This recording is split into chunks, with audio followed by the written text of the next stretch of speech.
Bonsoir, nous commençons avec une nouvelle de dernière minute venant de Roswell, en Géorgie. Une vidéo filmée par téléphone portable montrant une altercation à l'intérieur d'une épicerie de quartier a été visionnée des millions de fois en ligne. Les enquêteurs affirment que tout a commencé lorsqu'un chauffeur de bus retraité de 67 ans, un homme noir, a demandé à une cliente blanche de déplacer son chariot. Bonsoir, nous commençons avec une nouvelle de dernière minute de Roswell, en Géorgie. Une vidéo filmée par téléphone portable depuis une épicerie de quartier montre une confrontation entre un chauffeur de bus retraité de 67 ans et une femme de 43 ans qui a rapidement dégénéré.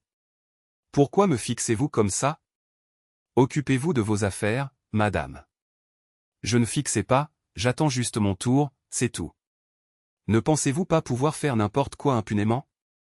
Eh, calmons-nous, s'il vous plaît, nous pouvons arranger ça. Cela s'est passé un samedi matin ordinaire à Roswell, en Géorgie, le genre de journée où les gens veulent juste faire leurs courses, payer et rentrer chez eux. Mais ce matin-là, quelque chose s'est produit que personne dans la file de ce Publix local n'oublierait jamais. Excusez-moi, dit une voix calme et posée derrière un chariot de supermarché. C'était Harold Benson, 67 ans, les cheveux gris cachés sous une casquette de baseball. Le genre d'homme à qui tout le monde dans le quartier faisait un signe de la main lorsqu'il promenait son chien. Il attendait patiemment aux caisses automatiques, poussant son petit chariot contenant du lait, du pain et des fruits. Avant même qu'il ne puisse poser ses articles sur le tapis, une femme se posta devant lui, queue de cheval blonde, lunettes de soleil de créateur perchées sur sa tête. Sa voix, aussi acérée qu'un couteau, « J'étais là la première », lança-t-elle, sans même le regarder. Harold sourit poliment, « Madame, je crois que l'employé m'a fait signe d'avancer. » Cela aurait dû en rester là, un simple malentendu, mais quelque chose dans son ton calme sembla l'enflammer. « Vous, les gens, vous croyez toujours pouvoir passer devant, » siffla-t-elle. Les mots tombèrent lourdement, choquant tout le monde aux alentours. Une jeune mère haleta, la caissière se figea en plein scan. Harold cligna des yeux, incertain d'avoir bien entendu. « Excusez-moi. » Elle s'approcha, les yeux brillants. « Vous m'avez bien entendu. Vous, les gens, vous croyez que les règles ne s'appliquent pas à vous. » Quelques téléphones se levèrent, filmant. « Elle pète un câble », murmura quelqu'un. Le cœur d'Harold battait la chamade, non par peur, mais par incrédulité. Il avait conduit des bus urbains pendant 35 ans, géré des passagers hurlants, des adolescents impolis, et même des bagarres sur son trajet, mais jamais rien de tel. « J'essaie juste de payer mes courses, dit-il doucement. « Ne faites pas la victime, cracha-t-elle, sa voix montant. « Vous faites toujours ça, vous agissez toujours comme si on vous devait le respect. » Un homme âgé, tout près, s'avança, « Madame, s'il vous plaît, calmez-vous. » Mais Linda sait ce que son badge de travail révélerait plus tard ne se calma pas. Au lieu de cela, elle repoussa le chariot d'Harold. La roue heurta son tibia, une boîte de soupe tomba, roulant sous une étagère. Tout le magasin se tut, à l'exception du son d'un enfant en bas âge qui pleurait dans la file voisine. « Madame, » dit un employé du magasin s'approchant avec prudence, « je dois vous demander de reculer. » Elle l'ignora, « Il a coupé la file et maintenant vous le défendez, bien sûr que vous le faites. » Harold ne bougea pas. Ses mains tremblaient légèrement tandis qu'il ramassait la boîte tombée. « Vous n'avez pas à faire ça, » dit-il doucement, « ça n'en vaut pas la peine. » Sa réponse fut un ricanement, « Oh, alors maintenant vous êtes le saint. » Sans avertissement, elle saisit une boîte de son propre chariot et la lui lança. Elle manqua sa cible, s'écrasant bruyamment sur le sol à côté de son pied. C'est à ce moment que la foule réagit. « Oula !» cria quelqu'un. Un homme sortit son téléphone, filmant la scène. Une autre femme se posta devant Harold, « Ça suffit. Vous l'agressez. » Le gérant du magasin sortit en courant d'un bureau près de l'entrée. « Appelez la police », dit-il fermement. Harold resta immobile, stupéfait, essayant de calmer sa respiration. Ce n'était pas un homme qui aimait l'attention, sa femme lui avait toujours dit, « Harold, tu as la patience d'un pasteur », et c'était vrai. Même maintenant, il refusait de crier en retour. « Monsieur, êtes-vous blessé ?» demanda le gérant. « Non, juste fatigué », murmura Harold. La femme, Linda Carrington, 43 ans, continuait de crier même lorsque d'autres la retenaient. « Vous allez tous voir. »« C'est ridicule » hurla-t-elle. « Il a coupé la file. » À présent, le son des sirènes qui s'approchaient résonnait faiblement de l'extérieur. Quelqu'un avait déjà mis la vidéo en ligne sur les réseaux sociaux avant même l'arrivée des agents. Lorsque la police intervint, Linda fulminait toujours. Un agent lui prit doucement le bras, mais elle se dégagea brusquement. « Lâchez-moi. C'est lui le problème, pas moi. »« Madame, » dit l'agent calmement, « vous devez arrêter de parler et coopérer. » Elle tenta de se tordre pour échapper à sa prise, mais 2 autres agents intervinrent. « Vous êtes en état d'arrestation pour agression et trouble à l'ordre public, » dit l'un d'eux tandis que les menottes claquaient. La foule applaudit, pas fort, mais suffisamment pour qu'Harold entende cette discrète vague d'approbation. Il ne sourit pas, n'exulta pas. Il expira simplement, ses épaules s'affaissant à la fois de soulagement et de tristesse.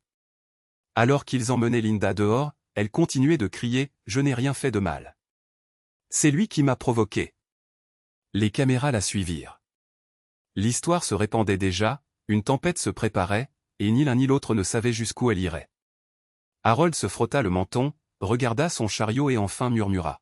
« Puis-je juste payer et rentrer chez moi ?»« Bien sûr, monsieur, » dit le gérant d'une voix douce, « nous sommes tous tellement désolés que cela se soit produit. » Tandis qu'Harold se dirigeait vers la sortie, les gens s'écartaient, murmurant des mots de soutien. Il fit un léger signe de tête pour remercier, bien que ses yeux fussent lointains, comme s'il essayait de donner un sens à un monde qui n'avait toujours pas retenu la leçon. Dehors, les lumières clignotantes s'estompaient tandis que la voiture de patrouille s'éloignait. Harold resta un instant près de sa voiture, les mains sur la poignée du chariot, se contentant de respirer. Il ne se sentait pas victorieux, juste fatigué de ces moments qui devaient encore se produire. Mais tandis que la vidéo faisait son chemin en ligne, ce qui se passa ensuite allait porter les choses à un niveau que personne n'attendait. Le magasin bourdonnait encore d'incrédulité lorsque les agents firent sortir Linda Carrington. L'écho de ses cris s'estompa dans l'allée, remplacé par le faible murmure des gens essayant de comprendre ce qu'ils venaient de voir.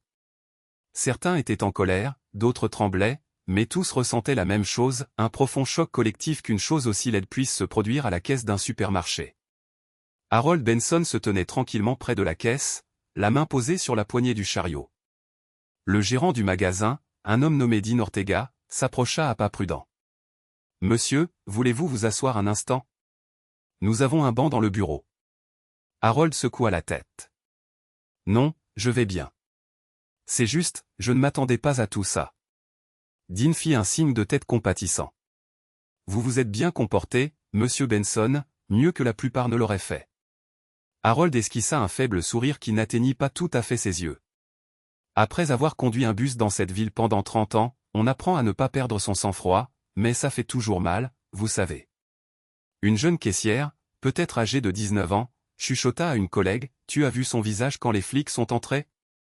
L'autre répondit, « Oui, elle n'avait même pas l'air effrayée, juste en colère. » Les gens continuaient à chuchoter, leur téléphone sortit, rejoignant la vidéo qu'ils venaient d'enregistrer. Dans certains extraits, Harold ressemblait à un homme faisant face à une tempête, dans d'autres, l'accent était mis sur la rage de Linda, les mots, le lancer, le moment où elle a été menottée où chaque détail était capturé en couleur. Harold finit par pousser son chariot, voulant toujours terminer ce pourquoi il était venu. Dean insista, « S'il vous plaît, monsieur, c'est offert par la maison. Vous en avez assez supporté. »« J'apprécie, » dit Harold, « mais je paierai. » « Je ne veux pas que cela se transforme en quelque chose que ce n'est pas. » Le gérant ne discuta pas, il aida simplement à emballer les articles lui-même, discrètement et respectueusement. Alors qu'Harold quittait le magasin, une femme d'une 50aine d'années l'approcha près des portes automatiques. « Monsieur, je veux juste dire que ce qu'elle a fait était mal. Vous ne méritiez pas ça. » Il hocha doucement la tête. « Merci, madame. J'espère juste qu'elle en tirera une leçon. » Les yeux de la femme brillèrent. Nous le devrions tous. Dehors, le soleil de Géorgie était éclatant, presque trop éclatant. Harold plaça ses sacs dans le coffre, puis s'appuya contre la portière de la voiture un instant, essayant de ralentir sa respiration. Son téléphone vibra. Un message de sa petite fille Camille, « Papy, tu vas bien ? J'ai vu quelque chose sur Twitter, c'est toi dans la vidéo ?» Il fixa l'écran, les mots tourbillonnant dans son esprit. « Seigneur aie pitié !» murmura-t-il entre ses dents. À travers la ville, la même vidéo se propageait comme une traînée. De poudre. En moins d'1 heure, elle avait été republiée des milliers de fois. Les médias s'en emparèrent, des titres clignotants, une femme agresse Harold, un homme noir âgé, lors d'une diatribe raciste dans une épicerie de Géorgie. Le téléphone de Camille explosait de messages d'amis. Elle travaillait comme infirmière dans une clinique locale et tout le monde en parlait là-bas. Elle appela Harold immédiatement. « Papy, s'il te plaît, dis-moi que tu vas bien. »« Je vais bien, ma puce, dit-il d'une voix basse mais ferme. Je n'ai pas été frappé, juste surpris, c'est tout. Tu veux que je vienne ? Non, non, ne conduis pas jusqu'ici. J'ai juste besoin de me reposer. Camille hésita. Ils disent que son nom est Linda Carrington. Les gens publient où elle travaille. Ça prend de l'ampleur, papy. Il soupira. Oui, je m'en doutais, mais tu sais quoi, Camille ? Je ne veux pas ajouter au bruit. Je veux juste que les gens se souviennent de rester bienveillants, même quand les autres ne le sont pas. Ces mots sonnaient calmes, mais à l'intérieur, quelque chose se tordait. Malgré toutes ces années de patience, ça faisait mal de savoir qu'à son âge, après des décennies de travail honnête, il pouvait encore être réduit au stéréotype de quelqu'un en une fraction de seconde. De retour au magasin, la police prenait des dépositions. Dean donna son récit, décrivant l'agression de Linda et la boîte qu'elle avait lancée. Un adolescent qui avait enregistré la vidéo montra aux agents les images directement depuis son téléphone. Elle n'arrêtait pas de crier, dit-il, et tout le monde lui a dit d'arrêter. Il n'a rien fait. L'officier hocha la tête. Cela nous aidera beaucoup. Merci d'être venu témoigner. Pendant ce temps, à l'extérieur, sur le parking, un autre agent parla doucement avec Harold avant de le laisser rentrer chez lui. Monsieur, si vous avez besoin de déposer une plainte ou de porter plainte, vous pouvez nous contacter à tout moment, mais nous l'avons déjà inculpé pour agression et pour crime de haine. Harold se frotta la nuque. C'est beaucoup à assimiler. Je voulais juste que ça s'arrête. Je comprends, dit l'officier, mais... Les gens comme vous font la différence. En gardant votre calme comme ça, vous donnez l'exemple. Ce soir-là, Harold était assis dans son petit salon, les informations du soir diffusées doucement en arrière-plan. La photo de sa femme, encadrée, était posée à côté de la télévision, son sourire serein et bienveillant. « Tu me dirais de laisser tomber » murmura-t-il à sa photo, « mais combien de fois devrons-nous laisser tomber ?» Il changea de chaîne, mais peu importait, l'histoire était partout, la vidéo, l'arrestation, les hashtags. Son nom n'était pas encore mentionné dans les reportages, mais les gens l'appelaient déjà « l'homme de la laissette ». Il ricana amèrement, toutes ces années à ramener les gens chez eux, et maintenant je suis célèbre pour avoir acheté du lait. Camille appela de nouveau avant de se coucher. « Papy, promets-moi que tu ne liras pas les commentaires en ligne. »« Je ne le ferai pas, » dit-il, bien qu'il l'ait déjà fait. Les commentaires étaient un mélange d'indignation et d'ignorance, certains le défendant, d'autres tentant de justifier le comportement de Linda. Mais ce qui le frappa le plus, ce furent les inconnus qui écrivaient « Ça aurait pu être mon grand-père ». Harold éteignit la télévision, se tint près de la fenêtre et regarda la rue tranquille. Il sentit le poids de tout cela, non seulement ce qui lui était arrivé, mais aussi ce que cela signifiait. Quelque part, des gens apprenaient, parlaient, changeaient peut-être pas assez, mais c'était un début. Mais alors que la vidéo gagnait des millions de vues du jour au lendemain, l'histoire cessa de le concerner uniquement pour devenir quelque chose de bien plus grand. Au lever du soleil le lendemain matin, le quartier paisible de Harold Benson à Roswell n'avait aucune idée qu'un de ses habitants était devenu le centre d'une tempête nationale. La vidéo de l'incident au supermarché était devenue virale, des millions de vues, des centaines de milliers de partages et d'innombrables disputes dans les commentaires. Sur Twitter, les gens exigeaient justice, sur Facebook, les débats s'enflammaient entre amis et membres de la famille, et sur TikTok, des adolescents rejouaient la scène, mimant les mots qu'elle avait criés. Linda Carrington, disait un post, la femme qui a jeté une boîte sur un homme de 67 ans parce qu'il faisait la queue. Sa photo, tirée du site web de son entreprise, était affichée sur tous les réseaux sociaux. Internet avait décidé quel était le visage de la haine de la semaine. Harold, cependant, n'avait aucun intérêt pour la célébrité. Il était assis dans son fauteuil inclinable, son téléphone bourdonnant sans arrêt, essayant de boire son café du matin en paix. « Papy, » dit Camille, qui était venue tôt, « tu es en tendance sur Twitter. »« Je suis sérieuse, tu es partout. » Il gémit doucement, « Ce n'est pas quelque chose que j'ai jamais voulu entendre. » Camille lui montra l'écran, il était là, figé au milieu d'une phrase, calme et tranquille, tandis que le visage de Linda se tordait de colère en face de lui. La vidéo avait été ralentie, sous-titrée, analysée et transformée en un millier de mèmes. Un extrait avait même été associé à de la musique gospel, avec le texte « Grâce sous pression ». Elle a déjà été renvoyée, ajouta Camille. Son entreprise a fait une déclaration ce matin, ils ont dit qu'ils ne toléraient pas la discrimination. Harold regarda l'écran un long moment. Je ne voulais pas ça pour elle. Elle t'a jeté une boîte, papy, dit Camille, exaspérée. Tu aurais pu être blessé. Ne te sens pas désolé pour elle. Je ne me sens pas désolé, dit-il doucement. Je n'aime juste pas voir quelqu'un se faire déchirer comme ça, même s'il l'a mérité. À l'autre bout de la ville, Linda était assise dans son petit appartement, les stores tirés, son téléphone sonnant sans arrêt. Sa mère avait laissé 3 messages vocaux, son patron avait appelé 2 fois avant de lui envoyer sa lettre de licenciement. Les mots « Votre comportement enfreint la politique de l'entreprise » la frappèrent plus fort qu'elle ne l'avait imaginé. Elle jeta son téléphone sur le canapé et marmonna « Ils ne connaissent même pas toute l'histoire. » Mais au fond d'elle, elle savait qu'aucune histoire ne pouvait excuser ce qu'elle avait dit.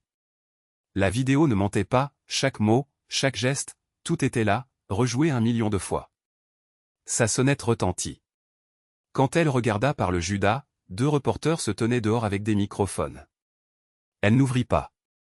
Ils laissèrent plutôt des cartes de visite, les glissant sous la porte.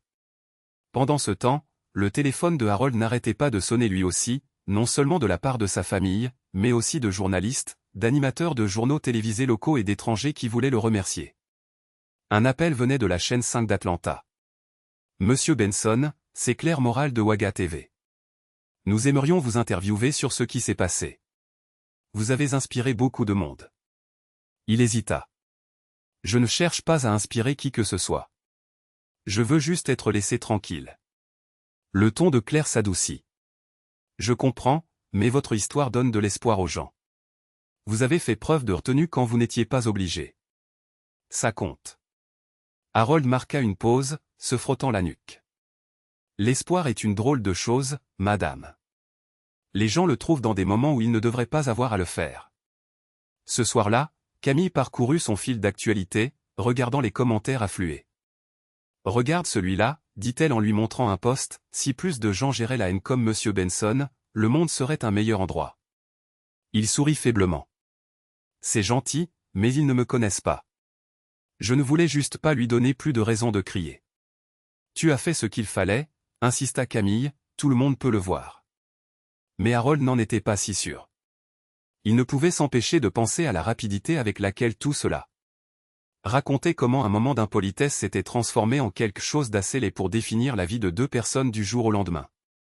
Plus tard ce soir-là, une camionnette de presse se gara devant sa rue. Une journaliste frappa à sa porte, microphone à la main. Monsieur Benson, pouvons-nous vous demander ce que vous ressentez à propos de l'arrestation ? Il ouvrit la porte juste une fente. Madame, je n'ai rien de plus à dire que ce qui est déjà dans cette vidéo. Elle hocha la tête, respectant son refus silencieux, et partit. À l'intérieur, Camille dit doucement, tu sais, grand-père, tu pourrais utiliser ça pour t'exprimer. Les gens écoutent. Il se pencha en arrière dans son fauteuil. Peut-être un jour, mais pour l'instant, je suis juste fatigué d'entendre mon nom associé à quelque chose de laid. Pendant ce temps, l'histoire de Linda échappait à son contrôle. Ses comptes de médias sociaux étaient inondés de menaces et d'insultes. Des inconnus appelaient son travail, son église, même ses voisins. Elle avait tout perdu en moins de 48 heures. Sa sœur Megan passa avec des provisions et la trouva en pleurs à la table de la cuisine. « Tu as tout gâché, Lynn, tu as vraiment tout gâché. »« Je sais, » murmura Linda, « mais est-ce qu'une seule erreur doit mettre fin à ma vie ?» Megan soupira. « Ce n'est pas juste une erreur, c'est ce que tu as dit, comment tu l'as dit. Tu dois prendre tes responsabilités. » Linda enfouit son visage dans ses mains. « Je ne peux même pas sortir, il m'appelle un monstre. » Megan posa une main sur son épaule. « Alors prouve que tu ne le laisses pas, commence par t'excuser. Pas en ligne, pas par l'intermédiaire d'un avocat. Affronte-le. » Le lendemain matin, l'avo. Kat de Linda l'appela pour lui dire qu'elle avait été officiellement inculpée. Elle écouta en silence pendant qu'il lisait les chefs d'accusation, agression, trouble à l'ordre public et aggravation pour crime de haine. Avez-vous quelque chose à dire, demanda-t-il. Linda prit une grande inspiration. Oui. Je mérite ce qui m'arrive.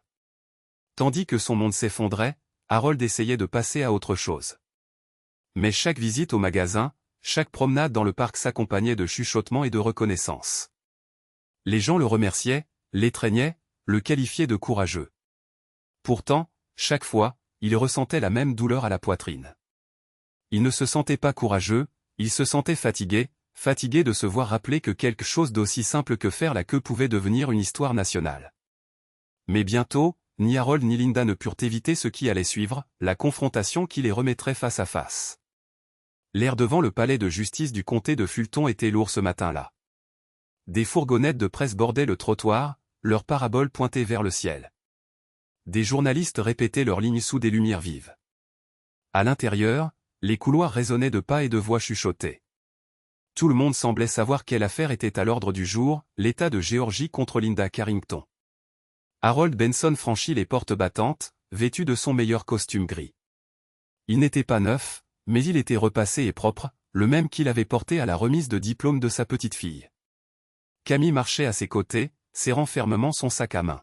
« Tu n'es pas obligé de faire ça, grand-père, murmura-t-elle. Il sourit faiblement. « Je sais, mais si je ne me présente pas, quel genre d'exemple donnerais-je » Des flashs crépitèrent dès qu'ils entrèrent dans le couloir. Un journaliste interpella, « Monsieur Benson, que ressentez-vous à l'idée de la revoir » Il ne s'arrêta pas de marcher. « Je suis ici pour laisser la loi faire ce qu'elle doit faire, » dit-il calmement. De l'autre côté du couloir, Linda Carrington était assise sur un banc, les mains jointes, fixant le sol. La semaine avait creusé des rides profondes sur son visage. Elle portait une simple robe bleu marine, ses cheveux attachés en arrière. Son avocat, Samuel Durand, se pencha et lui murmura quelque chose qu'elle ne sembla pas entendre. Quand elle leva enfin les yeux, son regard croisa celui d'Harold de l'autre côté de la pièce. Pendant une seconde, les deux se figèrent, puis elle détourna le regard, la culpabilité l'envahissant comme une vague.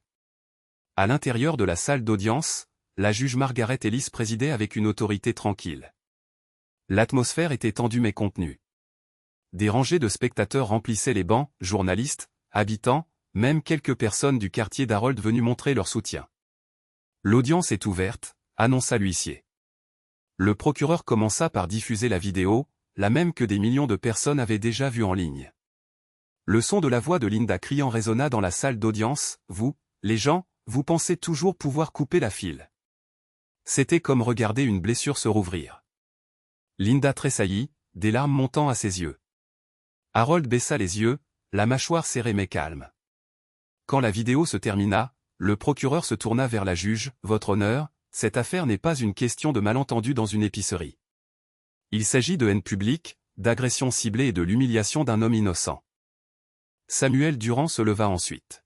« Votre honneur, mademoiselle Carrington a déjà subi des réactions publiques bien au-delà de ce qu'un tribunal pourrait infliger.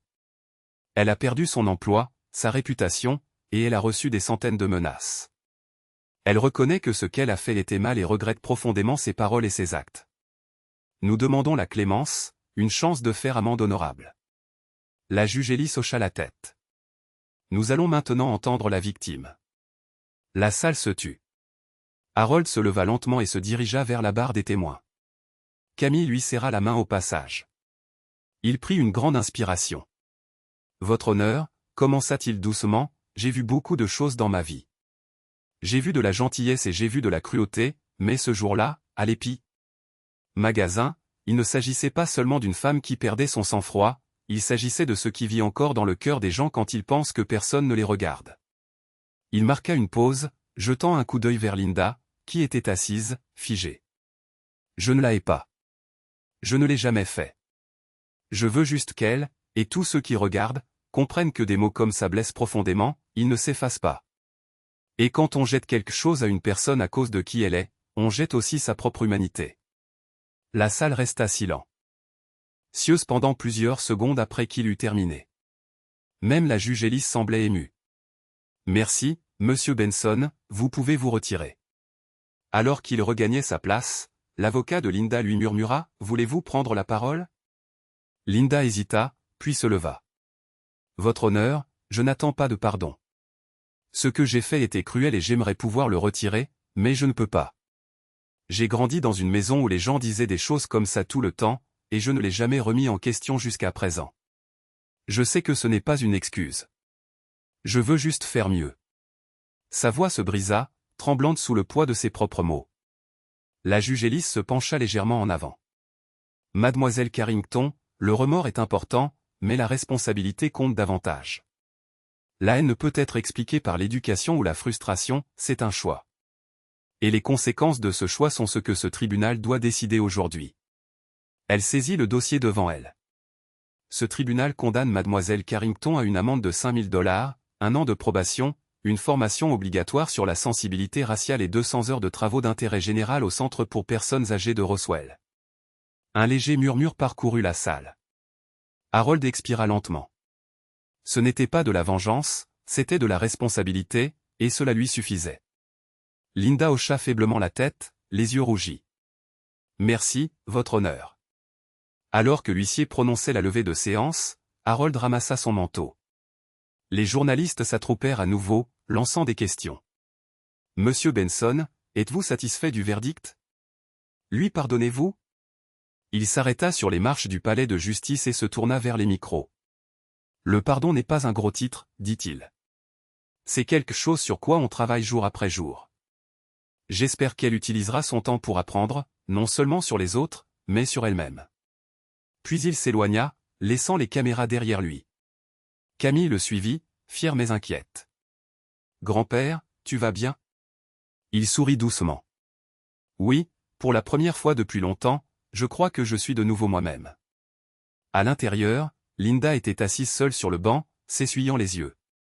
Elle ne savait pas comment elle allait affronter les prochains mois, l'humiliation, les murmures, le travail dans ce centre pour personnes âgées.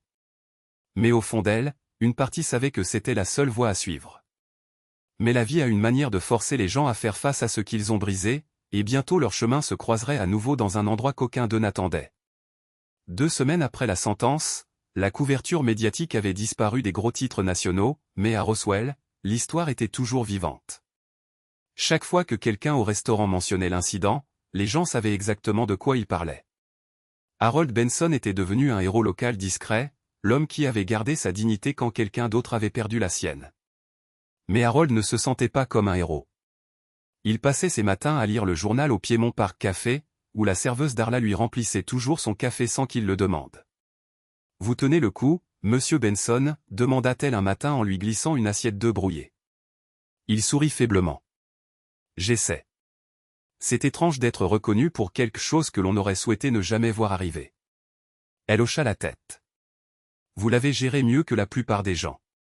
On parle encore de ce discours que vous avez fait au tribunal. » Harold secoua la tête. Ce n'était pas un discours, Darla, c'était juste la vérité. De l'autre côté de la ville, Linda Carrington effectuait la première semaine de ses travaux d'intérêt général ordonnés par le tribunal. Le centre pour personnes âgées de Roswell sentait légèrement le café et le polish à meubles, les murs étant tapissés de photos encadrées de retraités lors de soirées dansantes et de déjeuners de bienfaisance. Elle s'enregistra à la réception, évitant le contact visuel avec la réceptionniste. Sa superviseure bénévole, Janet Morale, lui tendit une pile de serviettes. « La buanderie est au bout du couloir. Pliez et empilez-les pour l'instant. »« Oui, madame, » dit Linda doucement. Chaque regard ressemblait à un jugement, chaque conversation chuchotée semblait parler d'elle. Elle garda la tête baissée, pliant serviette après serviette, essayant de ne pas penser à la façon dont sa vie s'était réduite à ce service non rémunéré, à cette honte publique et à un visage que les gens reconnaissaient pour toutes les mauvaises raisons. Cet après-midi-là, alors qu'elle balayait la salle à manger, elle surprit 2 hommes âgés qui parlaient près de la télévision. « N'est-ce pas la femme de la vidéo ?» demanda l'un. « Ça lui ressemble bien, » dit l'autre. « Je l'ai vu jeter cette canette. Incroyable. » Sa prise. Sur le balai se resserra. Elle voulait disparaître. Pendant ce temps, la petite fille de Harold, Camille, faisait tout ce qu'elle pouvait pour le protéger des réseaux sociaux. « Les gens se disputent toujours à ton sujet, grand-père, » dit-elle un soir. « Certains pensent que tu aurais dû demander une peine plus sévère. » Il ricana doucement. « Si je voulais la punir, je l'aurais laissée continuer à vivre comme avant, pleine de colère et d'excuses. De cette façon, peut-être qu'elle. Tu apprendras quelque chose de réel. Camille pencha la tête. Tu crois vraiment que les gens peuvent changer comme ça? Il regarda par la fenêtre le soleil couchant. J'ai vu des cœurs pires s'adoucir, alors oui, je pense que c'est possible. Au centre pour personnes âgées, la deuxième semaine de Linda apporta quelque chose à quoi elle ne s'attendait pas, des conversations légères. L'un des résidents, Monsieur Langford, un charpentier à la retraite avec un accent traînant et chaleureux, lui fit signe. « Et, n'êtes-vous pas la dame dont il parle sans cesse aux nouvelles ?» Son estomac se tordit. « Oui monsieur, c'était moi. » Il hocha la tête, mâchant pensivement un bonbon à la menthe.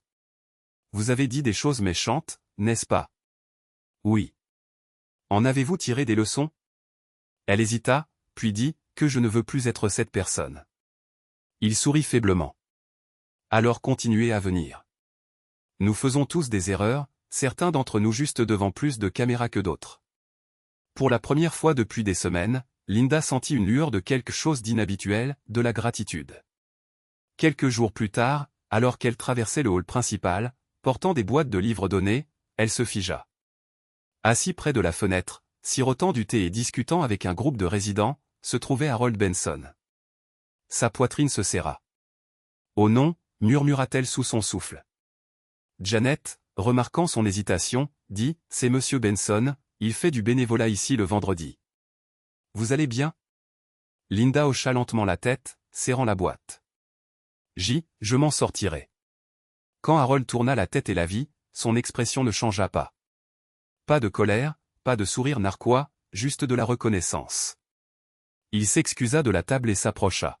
« Mademoiselle Carrington, dit-il doucement, je ne m'attendais pas à vous voir ici. » Linda déglutit difficilement. « Moi non plus. Le tribunal a pensé que ce serait bon pour moi de passer du temps à aider des gens que j'ai autrefois manqué de respect. » Il l'étudia un instant. « Et comment cela se passe-t-il » Elle baissa les yeux. « Plus difficile que je ne le pensais, mais c'est peut-être le but. » Il hocha la tête. « C'est généralement le cas. » Ils restèrent silencieux quelques secondes, juste deux personnes liées par un moment qu'aucun d'eux ne pouvait défaire. Puis Harold dit doucement, « Vous savez, je viens ici pour parler aux personnes âgées, leur raconter des histoires de mon parcours en bus. Certains d'entre eux croient encore que le monde est plus gentil qu'il n'y paraît. J'essaie de ne pas gâcher ça. » Linda esquissa un faible sourire. « Peut-être que je pourrais apprendre d'eux aussi. »« Je pense que c'est déjà le cas, dit-il. Continuez simplement à venir. » Quand il s'éloigna, elle resta figée, incertaine de pleurer ou de respirer. Ce n'était pas le pardon qu'il lui avait accordé, pas encore. Mais c'était quelque chose de proche, quelque chose qu'elle ne s'attendait plus à ressentir, du respect. Plus tard ce jour-là, Harold était assis dans sa voiture devant le centre pour personnes âgées, la regardant à travers le pare-brise pendant qu'elle balayait les marches. Il n'avait pas pitié d'elle, il se demandait simplement combien de personnes portaient une colère comme la sienne, attendant que quelqu'un ou quelque chose la révèle. Il repensa à sa femme, à la façon dont elle disait « On ne combat pas l'obscurité avec plus d'obscurité, Harold. Reste simplement la lumière. » Il se murmura à lui-même « J'essaie, ma chérie. J'essaie toujours. » Le lendemain matin, alors qu'Harold faisait sa promenade habituelle, un jeune homme qui faisait du jogging ralenti pour dire « Et monsieur, j'ai vu votre histoire en ligne. Merci d'avoir géré ça comme vous l'avez fait. Vous avez fait réfléchir les gens. » Harold hocha poliment la tête. « C'est tout ce que j'ai jamais espéré. » Il continua de marcher, sentant l'air frais sur son visage. Pour la première fois depuis des semaines, il lui semblait plus facile de respirer. Mais le pardon n'est jamais une ligne droite, et le moment où ils se rencontreraient de nouveau à ce centre pour personnes âgées allait déclencher un changement silencieux chez tous deux, que ni l'un ni l'autre n'aurait pu prédire. Le centre pour personnes âgées avait son propre rythme, douce musique de piano le matin, cliquetis de domino l'après-midi, et rire débordant de la salle d'art quand quelqu'un racontait une vieille blague pour la 100e fois. C'était un lieu destiné à la paix, mais pour Linda Carrington, chaque visite portait encore un poids silencieux. Chaque serviette pliée, chaque sol balayé était un autre rappel du moment qu'elle avait essayé d'effacer mais n'avait pas pu. Cela faisait 3 semaines qu'elle avait vu Harold Benson pour la première fois là-bas. Depuis, ils s'étaient croisés quelques fois, bonjour Polly, bref hochement de tête, petite conversation sur la météo. Mais sous ces brefs échanges vivait quelque chose de tacite. Harold voyait une femme aux prises avec sa culpabilité.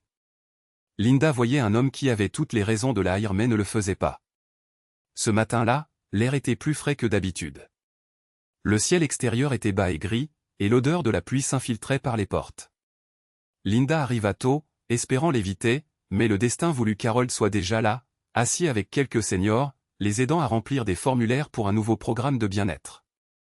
Quand il la remarqua à la porte, il fit un petit signe de tête.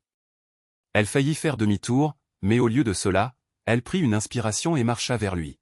« Monsieur Benson, dit-elle doucement, s'arrêtant près de sa table, pourrais-je vous parler une minute ?» Il leva les yeux des papiers et fit un geste vers le couloir. « Bien sûr. » Ils sortirent dans la cour couverte, le son d'une pluie légère frappant le toit au-dessus. Pendant quelques secondes, aucun ne parla. Puis Linda dit, « J'ai voulu dire ça depuis un moment. Je suis désolé.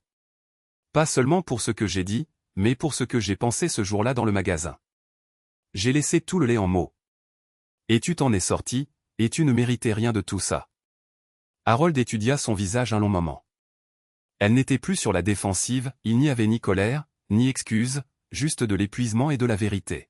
« J'apprécie que vous disiez cela, » répondit-il finalement. La plupart des gens auraient simplement tourné la page et fait comme si rien ne s'était passé. J'ai essayé, admit-elle, mais cela me suit partout. J'ai perdu mon emploi, mes amis ne me rappellent plus et ma famille me parle à peine. Je suppose que j'apprends ce que ça fait d'être jugé pour quelque chose que l'on ne peut pas changer. Il pencha légèrement la tête. C'est une leçon que beaucoup d'entre nous ont apprise il y a longtemps. Elle hocha la tête, déglutissant difficilement. Je sais, et je suis désolé qu'il ait fallu que je blesse quelqu'un pour le comprendre. Ils restèrent à nouveau en silence, la pluie s'intensifiant. Un instant, Harold pensa à sa défunte femme, à la façon dont elle croyait que certaines personnes ne se réveillaient que lorsque la vie les frappait assez fort. Peut-être était-ce ce qui se passait ici. Je ne peux pas vous dire que tout va bien, dit Harold finalement. Ce n'est pas le cas. Mais je crois que les gens peuvent changer s'ils le veulent vraiment. Alors, continuez d'essayer. Linda baissa les yeux vers ses mains qui tremblaient légèrement. Merci, murmura-t-elle. Après cette conversation, quelque chose changea entre eux. Ils ne devinrent pas amis du jour au lendemain, mais la tension s'estompa. Harold commença à la saluer avec une chaleur sincère, et Linda se mit à faire du bénévolat au-delà de ses heures requises. Elle apporta des collations pour les résidents, organisa des soirées bingo, et s'assit même avec une des veuves qui avait du mal à manger seule. Un après-midi, Harold la trouva dans la cuisine, aidant M. Langford à faire du café. Les deux riaient tandis qu'elle essayait, sans succès, de faire fonctionner la vieille cafetière à percolation. « Tu le brûles encore » dit Langford en secouant la tête. Linda rit. À ce stade, je pense que l'odeur fait partie du charme. Harold la regardait depuis l'embrasure de la porte, souriant faiblement. Plus tard, alors qu'elle essuyait les tables, il l'approcha. « Vous semblez différente, dit-il. » Linda posa le chiffon. « Je me sens différente. Avant, j'entrais ici en ayant l'impression que tout le monde voyait un monstre. Maintenant, je me sens juste à nouveau comme une personne. » Il hocha la tête. « C'est ce qui arrive quand vous montrez aux gens qui vous êtes vraiment, au lieu de qui vous étiez. » Ses yeux s'adoucirent. « Je vous dois cela. Vous auriez pu ruiner ma vie. Vous auriez pu vous tenir devant ce tribunal et dire au monde quelle personne horrible je suis, mais vous ne l'avez pas fait. Je n'ai pas eu besoin de le faire, dit Harold doucement. Vous le saviez déjà. » Pour la première fois depuis le procès, ils rirent tous les deux. Ce n'était pas un rire nerveux, c'était un rire sincère. Au fil des semaines, la nouvelle se répandit que Linda n'était plus la même femme que dans la vidéo virale. Les seniors la défendirent lorsque de nouveaux bénévoles chuchotaient, et le personnel remarqua également le changement.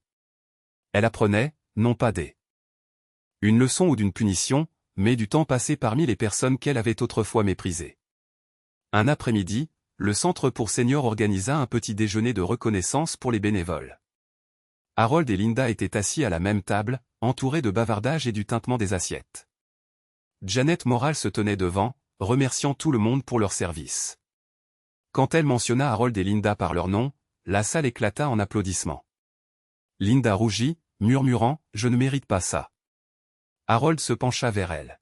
« Peut-être pas encore, mais continuez à vous montrer. C'est comme ça qu'on le gagne. Quand l'événement se termina, ils sortirent ensemble. La pluie avait cessé et le soleil perçait à travers les nuages, peignant le trottoir en or.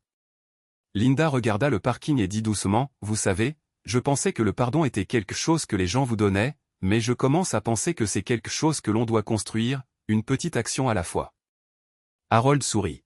« Vous apprenez plus vite que la plupart. » Il se dirigea vers sa voiture, puis se retourna. « Avez-vous déjà pensé à en parler à d'autres? À leur raconter ce que vous avez appris? » Elle hésita. « Vous croyez que quelqu'un m'écouterait? » Il hocha la tête. « Ils écouteront si vous êtes honnête. Les gens le font toujours. » Alors qu'elle le regardait s'éloigner, elle réalisa que le pardon n'était peut-être pas seulement le fait d'être pardonné, mais de devenir quelqu'un qui en est digne. Mais l'histoire de Linda, et celle d'Harold aussi, n'était pas terminée. Ce qui allait suivre transformerait leur compréhension tranquille en quelque chose de bien plus grand que ce qu'ils avaient imaginé. 6 mois plus tard, la vidéo virale qui avait autrefois défini leur deux vies avait été ensevelie sous les scandales et les tendances suivantes d'Internet. Mais à Roswell, les gens n'avaient pas oublié. L'épicerie avait remplacé les carreaux endommagés de l'allée 7, mais cet endroit portait toujours une histoire silencieuse, une histoire sur un moment qui avait changé deux étrangers à jamais. Harold Benson était assis sur le porche de sa petite maison en briques, sirotant son café tandis que le soleil du matin s'étirait sur sa pelouse. Le bourdonnement des cigales flottait dans l'air. C'était à nouveau paisible, exactement comme il aimait. Mais quelque chose en lui avait changé. Il ne voyait plus le monde comme un ensemble d'étrangers, mais comme une toile fragile de moments où la gentillesse pouvait faire ou défaire la journée de quelqu'un. Une voix familière l'appela depuis le trottoir. « Bonjour monsieur Benson. » C'était Linda Carrington, portant une boîte de conserve. Elle avait commencé. Organiser des collectes de nourriture par l'intermédiaire du centre pour personnes âgées, non pas parce que le tribunal le lui avait ordonné, mais parce qu'elle le voulait.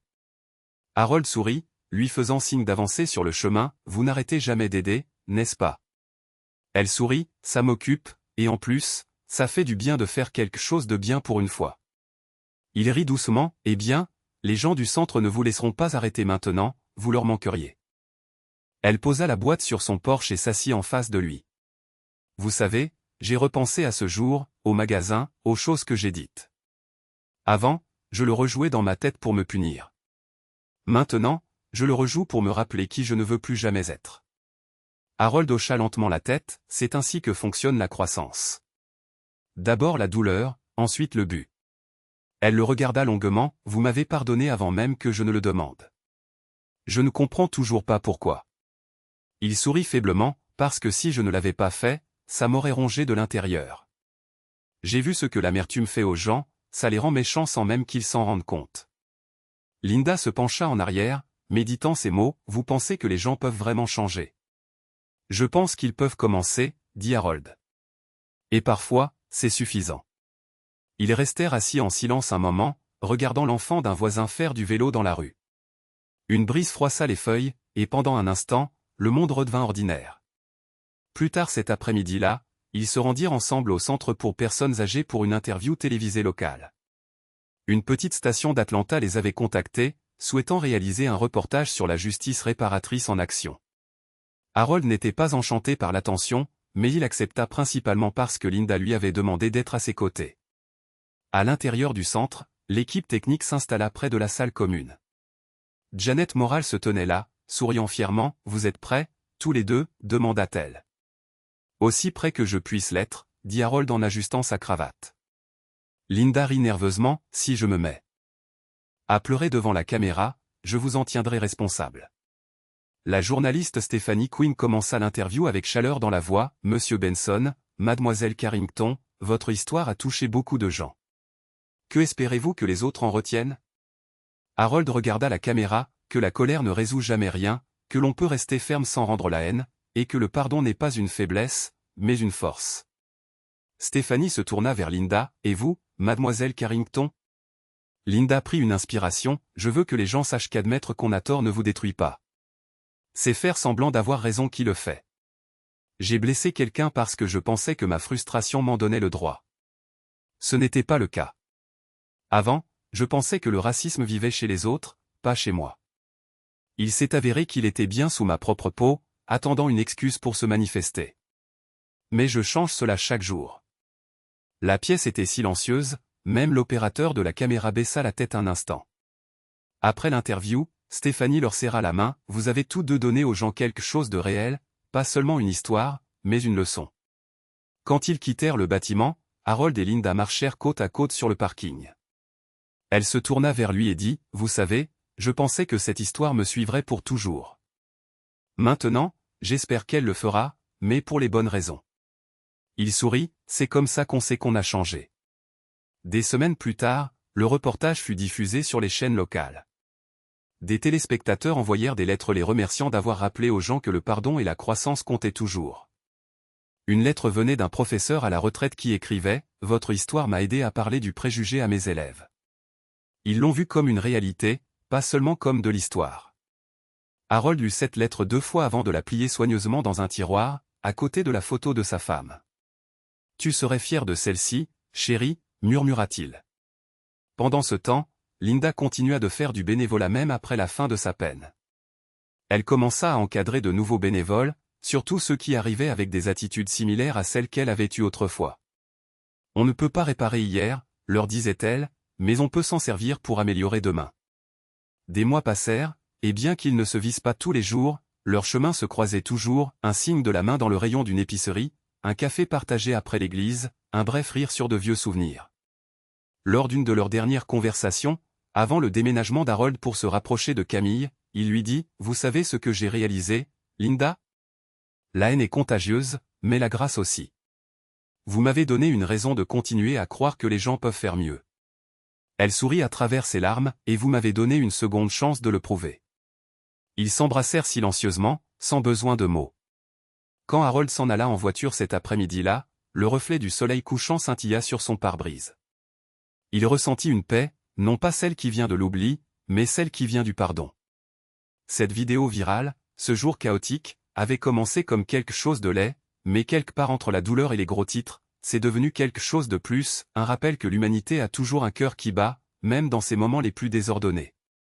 Comme Harold le disait souvent plus tard quand on l'interrogeait à ce sujet, nous finissons tous tôt ou tard dans le rayon 7 de quelqu'un. Ce qui compte, c'est ce que nous faisons ensuite.